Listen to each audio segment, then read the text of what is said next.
Hola de nuevo a todas y a todos. Aquí estamos con un nuevo vídeo. Hoy vamos a entrevistar a Teresa de Jesús, o también conocida como Santa Teresa de Jesús, uno de los grandes místicas de la historia universal. Bueno, espero que os guste. Vamos a hablar con ella, nos va a contestar a preguntas y vamos a poder profundizar en un tipo de mística y en unas grandes experiencias. Muy bien, vamos allá.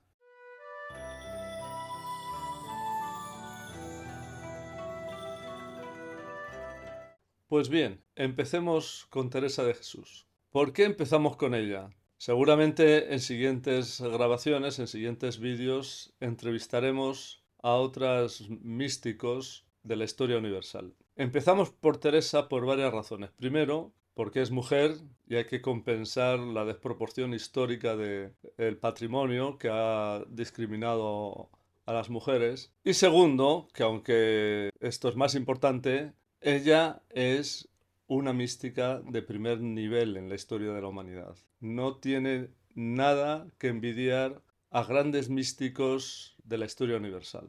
Sus experiencias, las explicaciones de sus experiencias y las consecuencias históricas en el mundo occidental a través de sus libros y sus obras han sido más que importantes. Esto nos hace reconocer en ella una de las grandes místicas universales. Pero antes de entrar en la entrevista, tenemos que explicar dos cosas. Una es un poco su biografía, claro, y otra es el contexto social. Empecemos por esto. El contexto social en el que vivió es una cosa que no se ha reflejado en los libros de historia. Ahora os voy a contar cómo era y os vais a sorprender de que esto no os lo han explicado en los libros de historia.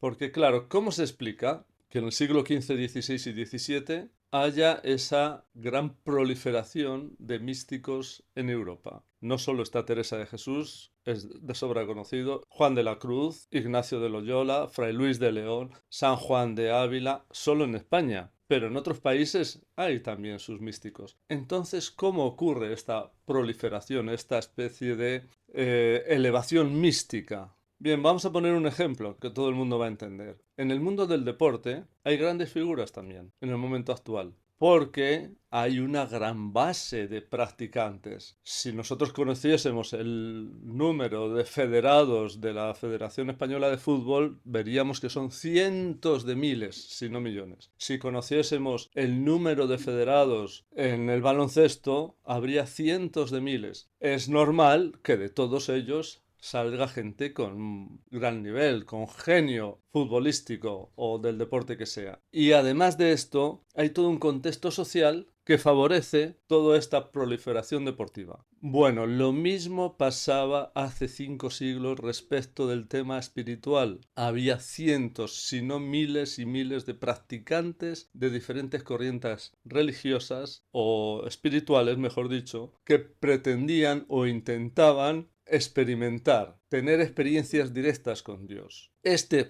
fenómeno social, este caldo de cultivo social tan grande, del que no nos han hablado históricamente, es un enorme caldo de cultivo porque había tantos practicantes que naturalmente alguno de ellos destacaba por su genialidad, por su brillantez, como ocurre en otros campos en el mundo actual. Comprender esto nos hace ver que la historia de la espiritualidad ha sido muy importante socialmente. Nosotros conocemos muchos casos. Por ejemplo, pongamos un caso. En aquella época no había ningún hombre importante, sea un general, sea un aristócrata, un conde, un marqués, sea un rey, sí, que no tomaba ninguna decisión sin ir a consultar a su confesor. Decisiones de Estado, decisiones de ir o no ir a la guerra, decisiones de si me caso o no me caso con la princesa de otro reino, etc. Decisiones esenciales no se tomaban si no se iba a consultar con el confesor. Por lo tanto, el mundo espiritual en esa época era sustancial, era esencial a la vida cotidiana, estaba en la atmósfera y no era nada raro que en una ciudad hubiese grupos de gente que se reunía a hablar, a intercambiar y a practicar su tendencia espiritual, que había muchas tendencias espirituales había. Y hay más ejemplos. Por ejemplo, os puedo contar el caso de María de Cazalla, que luego tuvo que callarse la boca porque fue juzgada por la Inquisición, como muchos otros. La misma Teresa de Jesús tuvo problemas, Ignacio de Loyola tuvo problemas, Juan de la Cruz tuvo problemas, Miguel de Molinos tuvo problemas, Fray Luis de León tuvieron problemas con la Inquisición. Bueno, pues María de Cazalla empezó a tomar cierto renombre por sus explicaciones y sus experiencias, y un día se presenta en un pueblo llamado Pastrana, en la provincia de Guadalajara. Inmediatamente que se presenta allí, al poco tiempo, todo el pueblo se reúne a su alrededor a escucharla hablar de sus experiencias con Dios. Todo el mundo quería saber eso. Todo el mundo quería tener la misma experiencia que tenía eso. Bueno, este caldo de cultivo, esta efervescencia social en el mundo de lo espiritual, explica por qué en esos siglos tan importantes de Europa hubo un nivel místico grande, muy bueno para la población y para todos. Y sobre su biografía, como muchos sabéis, Teresa nació en Ávila en el año 1515. Al principio toda su actividad se desarrolló allí, pero al poco tiempo ella empezó a viajar fundando conventos de una nueva línea de los carmelitas, que a partir de entonces se llamaron los carmelitas descalzas, que es la corriente o la orden religiosa que ella fundó. Tardó un tiempo, desde que entró en la orden de los carmelitas y la refundación, que entró a los 20 años, tardó un tiempo, como 20 años o así, en tener sus primeras experiencias místicas, pero a partir de ahí floreció con un gran nivel y empezó a redactar libros. El más conocido es Las Moradas, ¿no?, del Castillo Interior, que ha sido muy leído y traducido a muchos idiomas, pero escribió otro que se llama El Libro de la Vida, otro que se llama Cuentas de Conciencia, etc. A eso se dedicó toda su vida, hasta los 67 años en que falleció en un pueblo conocido como Alba de Tormes. Bien, escuchémosla a ella. Escuchemos cómo ella escribe y presenta su libro más importante. Escuchemos los primeros párrafos de Las Moradas del Castillo Interior. Estando hoy suplicando a nuestro Señor hablase por mí, porque yo no atinaba a cosa que decir ni cómo comenzar a cumplir esta obediencia, se me ofreció lo que ahora diré para comenzar con algún fundamento, que es considerar nuestra alma como un castillo todo de un diamante o muy claro cristal, a donde hay muchos aposentos, así como en el cielo hay muchas moradas, que si bien lo consideramos, hermanas, no es otra cosa el alma del justo, sino un paraíso a donde, dice él, tiene sus deleites. Que si bien lo consideramos, hermanas, no es otra cosa el alma del justo, sino un paraíso a donde, dice él, tiene sus deleites. Pues consideremos que este castillo tiene, como he dicho, muchas moradas, unas en lo alto, otras en bajo, otras a los lados, y en el centro y mitad de todas estas tiene la más principal, que es a donde pasan las cosas de mucho secreto entre Dios y el alma. De esta bella manera nos explica que en el interior del ser humano hay diferentes lugares, hay diferentes habitaciones a las que uno puede entrar, y hay una muy profunda que es donde se tienen las grandes experiencias espirituales. Esta alegoría de los castillos, como hemos podido estudiar, es muy antigua. Viene del siglo VI. En el mundo árabe empiezan a hablar de los castillos, ¿no? Eso está explicado en los estudios que hemos hecho en este libro, que aquí os enseño. Y esa alegoría de los castillos corre de libros en libros a través del mundo árabe y luego llega, no sabemos, seguramente de manera directa o indirecta, quizás a Teresa de Jesús. Bien, pero ¿cómo fue que ella se le despertó en ella la mística? ¿Por qué tenía esta tendencia? ¿Qué le pasó? Escuchemos lo que dice. Esta monja ha 40 años que tomó el hábito y desde el primero comenzó a pensar en la pasión de nuestro Señor por los misterios algunos ratos del día y en sus pecados sin nunca pensar que fuese sobrenatural, sino en las criaturas o cosas de que se acaba cuán presto se acaba todo, en mirar por las criaturas la grandeza de Dios y el amor que nos tiene. Esto le hacía mucha más gana de servirle, que por el temor nunca fue ni le hacía al caso, siempre con gran deseo de que fuese alabado y su iglesia aumentada.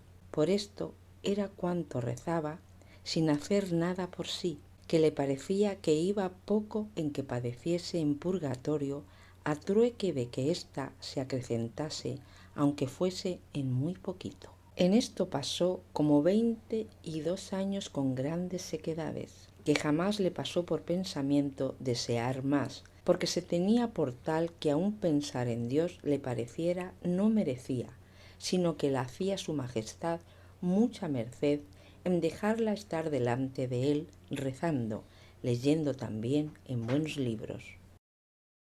Ella habla en un castellano antiguo, con algunas dificultades para entender hoy, pero básicamente está explicando que ella se dedicaba ratos al día a reflexionar sobre la pasión, a representarse cosas, pero no se atrevió nunca a hablar o a presentarse directamente ante Dios porque no se sentía con la dignidad para hacer esto.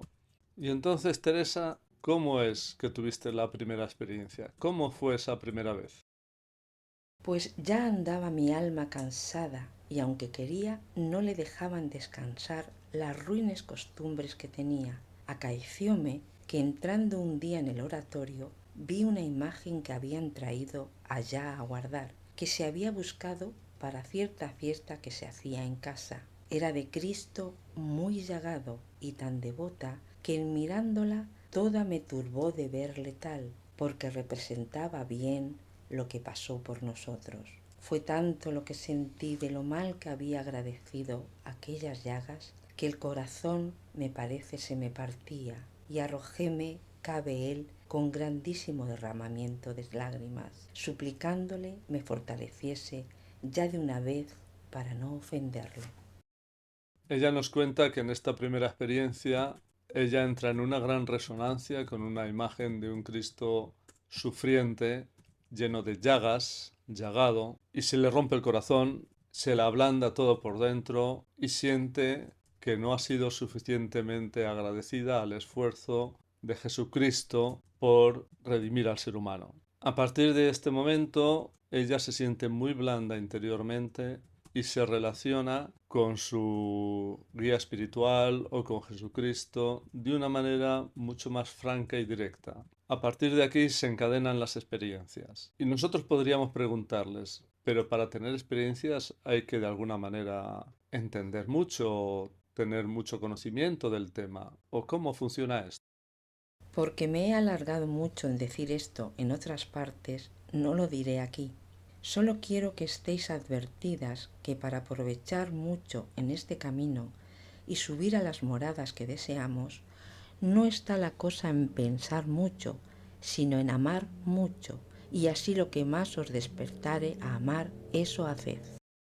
Así que está diciendo que no es por vía intelectual, que no es por vía del conocimiento, sino por vía del afecto. Esa fuerte devoción que se tiene hacia llegar a un lugar en la profundidad de la conciencia es por vía del amor, de la devoción, del afecto. Eso es lo que hay que mover para llegar a tener experiencias espirituales. Entonces, Teresa, ¿cómo hacías para estar en silencio en la presencia de Dios? La tercera es que el mismo cuidado que se pone en no pensar nada, quizá despertará el pensamiento a pensar mucho. Lo que entiendo que más conviene que ha de hacer el alma que ha querido el Señor meter a esta morada es lo dicho, y que sin ninguna fuerza ni ruido procure atajar el discurrir del entendimiento, mas no el suspenderle ni el pensamiento, sino que es bien que se acuerde que está delante de Dios y quién es este Dios. Si lo mismo que siente en sí le embebiere, enhorabuena, mas no procure entender lo que es, porque es dado a la voluntad, déjela gozar sin ninguna industria más de algunas palabras amorosas, que aunque no procuremos aquí estar sin pensar nada, se está muchas veces, aunque muy breve tiempo. Y cuando tienes una experiencia, ¿cómo es esta experiencia?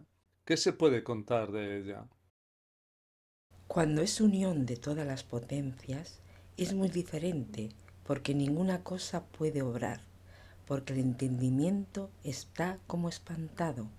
La voluntad ama más que entiende, más ni entiende si ama, ni qué hace, de manera que lo pueda decir. La memoria, a mi parecer que no hay ninguna, ni pensamiento, ni aun por entonces son los sentidos despiertos, sino como quien los perdió para emplear el alma en lo que goza, a mi parecer que por aquel breve espacio se pierden, pasa presto. En la riqueza que queda en el alma de humildad y otras virtudes y deseos, se entiende el gran bien que le vino de aquella merced, mas no se puede decir lo que es, porque aunque el alma se da a entender, no sabe cómo lo entiende ni decirlo. A mi parecer, si esta es verdadera, es la mayor merced que nuestro Señor hace en este camino espiritual, a lo menos de las grandes. Claro, está explicando que se suspende la actividad mental, que se suspende la actividad de los sentidos, de la memoria. No hay discernimiento. Se entra en una especie de suspensión o de supresión de la actividad mental y entonces ahí llega un toque divino, una presencia, una experiencia, un arrobamiento que le deja una señal tan profunda en el alma, un sentimiento tan humilde que le queda una marca, una señal para siempre. Pero algunas de las experiencias que cuentas, dices que sentías a tu lado a tu guía, a Jesucristo, que sentías su presencia. ¿Cómo puede ser? ¿Cómo era esto? A cabo de 2 años que andaba con toda esta oración mía y de otras personas para lo dicho, o que el Señor me llevase por otro camino o declarase la verdad, porque eran muy continuo las hablas que he dicho me hacía el Señor. Me acaeció esto. Estando un día del glorioso San Pedro en oración, vi cabe mío sentí, por mejor decir, que con los ojos del cuerpo ni del alma no vi nada, mas parecíame estaba junto cabe mi Cristo y veía ser él el que me hablaba a mi parecer. Como estaba ignorantísima de que podía ver semejante visión, dióme gran temor al principio y no hacía sino llorar, aunque en diciéndome una palabra sola de asegurarme, quedaba como solía, quieta y con regalo y sin ningún temor. Parecíame andar siempre a mi lado Jesucristo, y como no era visión imaginaria, no veía en qué forma, mas estar siempre al lado derecho, sentíalo muy claro, y que era testigo de todo lo que yo hacía, y que ninguna vez que me recogiese un poco o no estuviese muy divertida, podía ignorar que estaba cabe mí. Impresionante experiencia esta. Pero tú lo ves interior o exteriormente. Exactamente cómo es. La manera de visión que vuestra merced me preguntó es que no se ve cosa ni interior ni exteriormente, porque no es imaginaria, mas sin verse nada, entiende el alma quién es y hacia dónde se le representa, más claramente que si lo viese, salvo que no se le representa cosa particular, sino como si una persona sintiese que está otra cabe ella, y porque estuviese a oscuras no la ve, mas cierto entiende que está allí, salvo que no es comparación esta bastante, porque el que está a oscuras por alguna vía u oyendo ruido o habiendo visto antes la persona, entiende que está allí o la conoce de antes. Acá no hay nada de eso, sino que sin palabra exterior ni interior, entiende el alma clarísimamente quién es y hacia qué parte está y a las veces lo que quiere significar. Y también has tenido experiencias con la luz, con la iluminación interior. ¿Podrías contarnos una de ellas? No es resplandor que deslumbre, sino una blancura suave y el resplandor infuso que da deleite grandísimo a la vista y no la cansa, ni la claridad que se ve para ver esta hermosura tan divina. Es una luz tan diferente de las de acá que parece una cosa tan deslustrada la claridad del sol que vemos, en comparación de aquella claridad y luz que se representa a la vista, que no se querrían abrir los ojos después. Es como ver un agua clara que corre sobre cristal y reverbera en ello el sol, a una muy turbia y con gran nublado, y corre por encima de la tierra.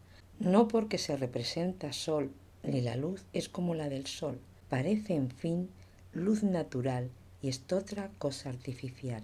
Es luz que no tiene noche, sino que como siempre es luz, no la turba nada. En fin, es de suerte que, por gran entendimiento que una persona tuviese, en todos los días de su vida podría imaginar cómo es. Y pónela a Dios delante tan presto que aún no hubiera lugar para abrir los ojos si fuera menester abrirlos. Mas no hace más estar abiertos que cerrados, cuando el Señor quiere, que aunque no queramos, se ve. No hay divertimiento que baste, ni hay poder resistir, ni hasta diligencia ni cuidado para ello. Esto tengo yo bien experimentado, como diré.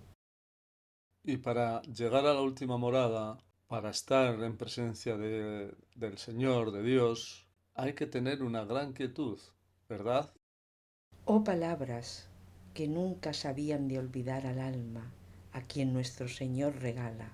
Oh soberana merced, y que sin poderse merecer, si el Señor no diese caudal para ello.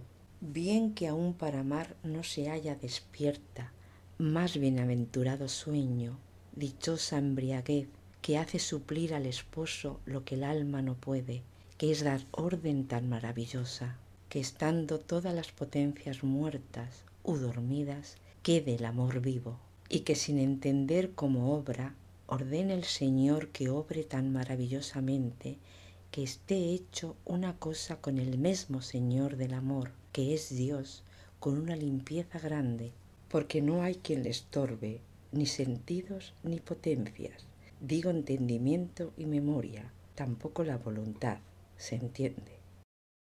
Como veis, dice que suspendiendo la actividad, las potencias, los sentidos, la memoria, entra en presencia del mismo Dios y se funde con él. Esto es una de las grandes experiencias místicas. Esto es lo que quieren acceder los grandes místicos de todas las corrientes. No hay que confundir el paisaje religioso concreto del cristianismo. Esto en el mundo budista se llama nirvana y en otras corrientes se llaman de otra manera. En el mundo sufí se llama la faná de la faná, o sea, la gran experiencia. Nosotros somos capaces de ponernos por encima del paisaje religioso concreto sin degradarlo, con mucho respeto, pero sabemos que todas ellas llegan al mismo lugar, a ese lugar tan extraordinario al que puede hacer un ser humano que con meditación, humildad, práctica y verdad de corazón puede acceder. Muy bien, hasta aquí el vídeo de hoy. Espero que os haya gustado, que os haya inspirado, que os haya animado a ver la posibilidad de que un ser humano corriente, humilde, sincero, pueda tener experiencias espirituales de gran calado. Bueno, contar qué os ha parecido, dejar vuestros comentarios. Si os ha gustado, dar un like, suscribiros al canal, porque con eso impulsamos una nueva espiritualidad que ya está corriendo. Nada más, me despido de vosotros como siempre, elevando los corazones. Sun Sun Corda.